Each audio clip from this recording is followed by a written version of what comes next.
Vocês lembram que eu passei o vídeo aqui de uma menina super bonitinha, menina super inteligente, inclusive, né? Articulada, fala bem pra caramba. Que o pai pergunta pra ela, acho que é pai, né? Pergunta pra ela assim, filha, quem... Ah, fala filha, né? Acho que é pai, sim. Fala filha, não fala?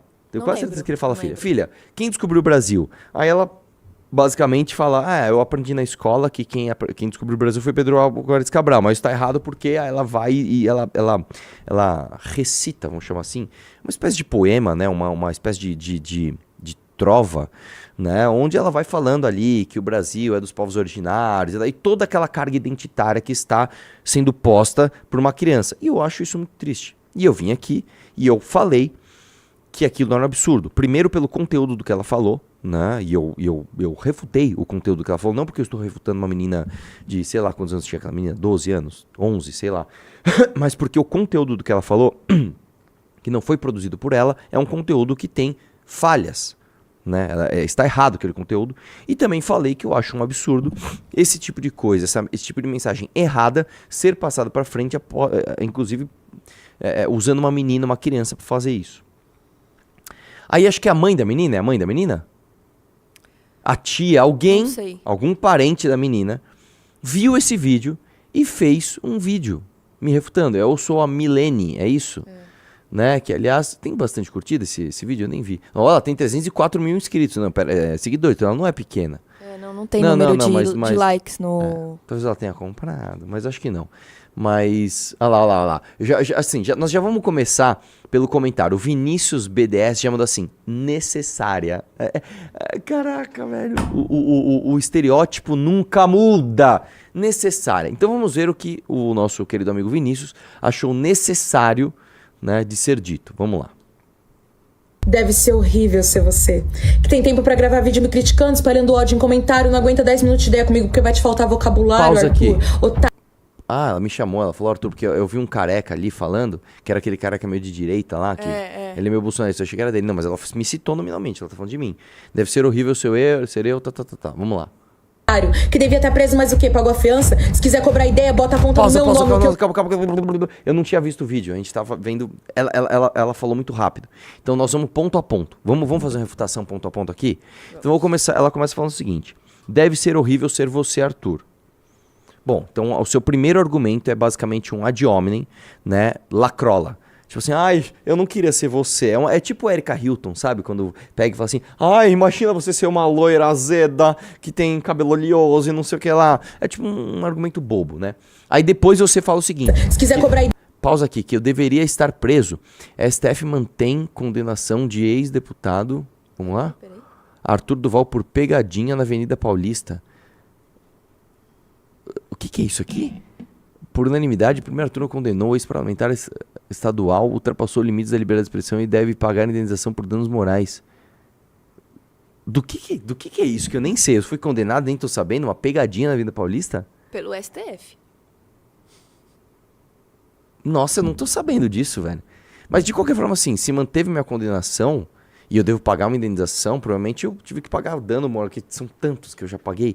Agora, eu não sei se você sabe que existe uma diferença entre você ser condenado por pagar um danos morais ou você ser condenado criminalmente à reclusão. Existe uma diferença, né? E, aliás, não são vocês que falam que a gente encarcera demais? Mas tudo bem, vamos lá. Vamos devagar, que é muita coisa, vamos lá. O quê? Pagou a fiança? Se quiser cobrar ideia, bota a ponta no meu nome. O que eu escrevo, eu assumo e deixa em paz nossas crianças, ela vai falar, né? Vai lá, deixa em crianças, paz. Não me falha Pausa. Deixa em paz nossas crianças, minha querida. Você tá falando que eu não estou deixando em paz uma criança que você expôs? Você pegou uma criança, foi você que pegou uma criança, filmou e publicou um vídeo dessa criança falando algumas besteiras. Eu não xinguei essa criança não tem culpa de nada. Essa criança que, inclusive, ao contrário, eu elogio a sua eloquência e a sua capacidade, né, de comunicação. Ela é uma criança mais inteligente do que a média, tá? Provavelmente quando eu tinha a idade dela, eu não tinha a capacidade que ela tinha de falar daquela forma rápida e decorada o que ela falou. Então não, a criança não é alvo da minha crítica. O alvo da minha crítica são dois. O que ela falou. O que ela falou merece crítica. Número 2, o fato de vocês adultos exporem uma criança falando essas besteiras, tá bom? E é super cringe mesmo, porque ela tá fazendo tipo um rap, tá ligado? Porque esse Arthur, tá ligado? É só um playboyzinho mimado e não expõe nossas crianças. Se quiser cobrar ideia, bota na minha conta e não sei o que. Vamos lá.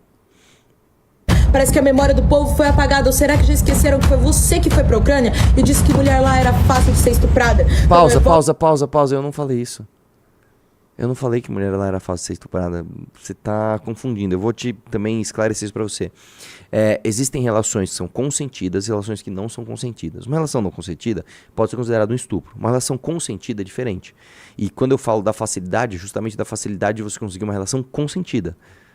Né? Eu diria pra você que é muito mais difícil você conseguir uma relação não consentida na Ucrânia, né, do que no Brasil. É só você pegar o número, e não estou nem falando número absoluto, porque o Brasil é um país maior do que a Ucrânia, mas um número relativo às suas respectivas populações, o número de estupros que você tem no Brasil, né, por 100 mil habitantes, e o número de estupros que você tem na Ucrânia por 100 mil habitantes. Então também não faz sentido o que você está falando. Vamos lá. Pindorama, quando eu chamo o nome de Abiyala, eu grito por toda uma sociedade um dia colonizada. Grito pela memória das mulheres nessa terra abusadas, pela ancestralidade, pela história apagada. Escuta, Pausa. Vamos lá. Você está falando que existem mulheres exploradas aqui nessa terra. Existe toda uma ancestralidade que foi explorada. Por quem? Explica pra mim, por quem? Porque eu vou te dizer uma coisa, quando você pega, por exemplo, os povos originários, canibais, que eles abusavam de mulheres e comiam crianças, literalmente, eles cozinhavam e comiam, eles eram canibais, eles comiam crianças. Isso também é considerado um tipo de abuso ou isso é considerado cultura? Porque é o seguinte, cara, se um branco europeu vem pra cá e ele estupra uma índia, isso pra mim é estupro, não existe outro nome, é um estupro, ele é um abusador, ele estuprou de uma mulher, estuprou uma mulher. Agora, se um índio de uma tribo mais numerosa, mais forte, faz isso com uma outra tribo, de outro povo indígena, e ele estupra uma mulher, isso pra mim também chama estupro. Ou pra você chama cultura, ou chama outra coisa. Então tudo bem, eu concordo com você, existem muitas mulheres estupradas e abusadas na nossa história. Todas elas? Ou só aquelas que lhe interessam? Vamos lá. Você paga e pra cada mensagem de ódio, uma sala vai ter minhas aulas, uma praça será ocupada, uma ideia nova lançada. Te assusta que eu não tenho medo de nada? Eu não sou sua inimiga, eu sou só uma artista viva, dando a cara a tapa. Pausa aqui. Aí ela fala que existe uma dívida histórica que tem que ser paga. E aí, basicamente, essa dívida histórica vai ser paga com as suas aulas? Eu não tô entendendo. Né? Mas tudo bem, vamos lá. Eu tenho medo dela e tal. Vai lá. Sou só a faísca de uma população cansada, de uma juventude revolucionária que sonha com o mundo, que eu também sonho com poesia. Enquanto você despeja ódio, eu tô lutando por educação, saúde básica, lazer, cultura e moradia. Luto pela liberdade das mulheres e segurança nas periferias. Pausa aqui. Deixa eu te falar uma coisa, vou fazer uma crítica artística ao que você fez. Você basicamente usou um clichê. Assim, essa parte, eu nem vou refutar o que você falou, mas assim... artisticamente, vou te fazer uma crítica artística, tá? Eu não tenho capacidade de fazer um poema, então eu estou te falando que eu não estou falando, eu faço melhor que você, não é isso. Mas quando você vai fazer um poema, cara, e você coloca uma crítica social direta, sem poesia, ela fica só boba. Então, tipo assim, você é da burguesia enquanto eu luto por moradia, isso é clichê. Isso assim, uma criança da 4ª série ela faz isso. Quando eu vou contar uma coisa pra vocês, uma coisa engraçada. Cara, até hoje meus amigos me zoam, cara, por causa dessa história. Acho que a gente tava na 6ª série, ou 5ª série, um negócio assim, e a gente tinha que fazer um trabalho. E aí separamos os moleques e o meu grupo, mano. Este trabalho em específico, eu caí com os moleques, era só da zoeira e ninguém fez trabalho porra nenhuma e todo mundo esqueceu. Eu não lembro, era algum trabalho criativo, né? E aí a gente chegou na escola e aí ia ter aula e todo mundo com um monte de trabalho, e a gente olhou pra uma capa cara do outro, mano, esquecemos de fazer o trabalho, a aula é agora. Tipo assim, faltava, sei lá, 15 minutos pra começar a aula. Mano, e aí eu falei, mano, vamos falar que a gente montou uma banda de rap e a gente vai fazer um rap. Vai, dá um papel e uma caneta. E eu compus uma letra de rap pra gente apresentar lá na frente, né? Que era basicamente isso, né? E eu compus em 5 minutos. A primeira frase... Mano, dá vergonha até de falar. A primeira frase do meu rap, quando eu tinha, sei lá, 11 anos, era assim... Mano, até hoje, eu juro, eu encontro meus amigos que eles me zoam por causa disso. O Brasil está em perigo, como com um tiro no umbigo. Eu filmei perigo com umbigo. É um rima lá, Humberto Gessinger. O que você fez é basicamente isso, cara. Quando eu estava na 5ª série, em 5 minutos eu precisava escrever alguma coisa. Eu escrevi uma crítica social foda, nos anos 90, repleta dessas coisas clichê. Tipo assim, o que eu quero é mais saúde. Eu não aguento mais essa enrolação, porque a gente precisa mesmo é de mais educação. Mano, isso é ridículo. Isso não é poético, isso não é artístico, isso é só clichê. Mano, nem sei te dizer, cara. É tipo Humberto Gessinger rimando sacana com Ana. Entendeu? Você não faz isso, cara. É feio. Vai lá, continua. Nova que não cabe em 3 minutos de rima. Deve ser horrível ser você que tem acesso à informação, mas não pesquisa. Minha arte é pra fazer pensar, questionar, mudar os rumos. Então avisa que a nova geração vai vir letrada. Avisa que vai ter levante da população colonizada. Avisa que nós vai cobrar racista e pedófilo. E não vai ser só nas palavras. Avisa que vai ter literatura periférica em cada sala de aula. Pausa aqui. Ódio não... Deixa eu te falar uma coisa. Primeira coisa, você precisa aprender a plural. Tá? Quando você for fazer uma poesia, uma arte, você tem que aprender plural. Então quando você fala assim, uma mulher, 2 mulheres... Né? Ela é, elas são, né? Nós somos. Aprender plural. Para você falar de letrada. Né? Você não vai construir uma geração letrada se você falar nós é. Entendeu? Isso é uma coisa objetiva. Você pode até relativizar isso. Falar, não, é uma linguagem de periferia, porque é o que representa. Blá, blá, blá. Não, deixa eu te falar uma coisa. Letrado é uma coisa muito objetiva. Letrado você precisa aprender plural. Entendeu? Então... Por mais que você goste de falar nós é, porque você é da periferia, você quer se identificar com essa linguagem, etc., tudo bem. Quando você fala letrado, nós é como se, nós somos. É como se eu falasse assim, ó. O meu filho vai ser formado. Legal, o que eu estou dizendo? Eu estou dizendo que ele vai fazer o ensino básico, vai fazer o ensino médio, vai prestar um vestibular, vai entrar no ensino superior, vai fazer as provas, vai entregar o seu TCC e vai ter um diploma, então ele vai ser formado. Eu não posso cortar caminho. Falar, não, eu vou dar uma formação para ele de processo. Não existe. A partir do momento que eu falo, meu filho vai ser formado, eu estou falando que ele vai entrar num processo acadêmico, né, regulamentado pelo nosso país, e ele vai passar por aquele processo e ser aprovado. Quando se fala letrado, é mais ou menos isso que você está falando, cara. Vamos lá. Me atinge porque essa luta não é só minha. E eu repito, poesia, quantas vezes for necessário, até que seja uma luta nacional. A defesa dos povos originários, a revolução... Pausa, nem rimou essa parte. Nem rima essa parte. E, novamente, você fala da defesa dos povos originários. Qual povo originário você quer defender? Qual povo originário você quer defender? Qual? Me fala qual. Vamos defender os Tupi? Vamos defender o Tupi, que, aliás, eu acho que a menina errou isso na poesia, né? O Tupi você não coloca no plural, não são os Tupis, é os Tupi. Toma mais essa aí.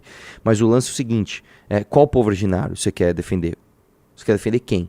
Porque, por exemplo... qual vai ser o critério para você definir quem é ou quem não é povo originário? Por exemplo, quando eu fui lá para o Mato Grosso e eu vi um pedágio indígena, então eu vi índios de camiseta polo da Lacoste com um iPad, tá, me cobrando R$50 para passar com o carro. Esse cara é povo originário? Me fala. Se eu pegar, por exemplo, alguém aqui do escritório, fizer um teste genético e dar ali que o cara tem alguma porcentagem de povo indígena, né, povo indígena americano, ele é povo indígena? Qual é a porcentagem? Qual é o índice? Até 10% não é. Depois de 12% já passa a ser. O cara que tem, sei lá, 60% já... Qual é o critério para você definir o que é povo originário? É um estudo da FUNAI? Aí a gente tem muita coisa a falar sobre isso. Tá? Vamos lá.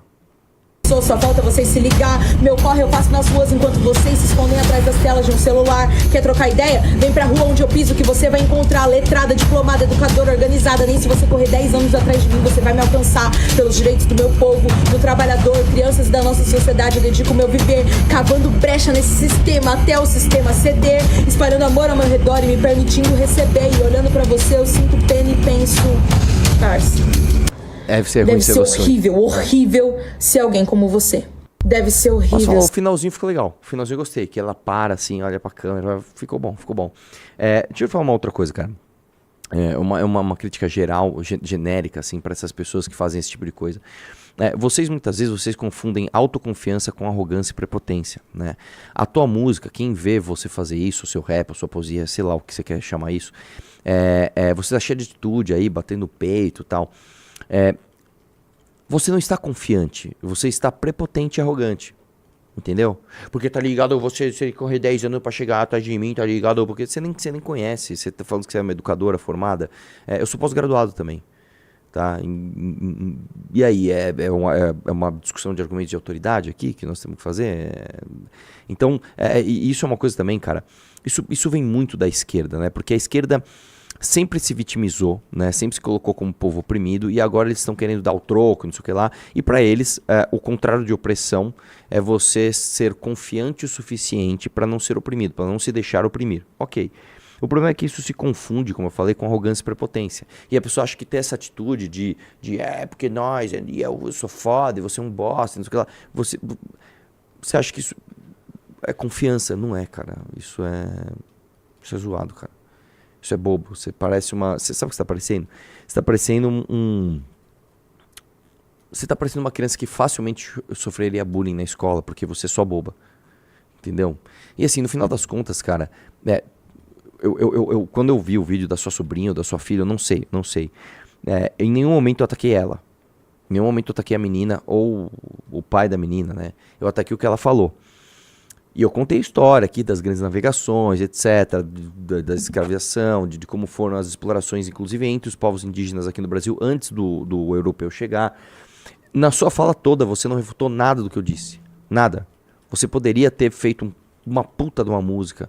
Tipo assim, mano, vamos refutar ponto a ponto do que ele falou. Pega as frases, faz umas rimas legais, fala, não, os portugueses não são grandes navegadores por causa disso e daquilo outro, não sei o que lá. Eu falei do Américo Vespúcio, aí você podia ter colocado aí algumas coisas, né?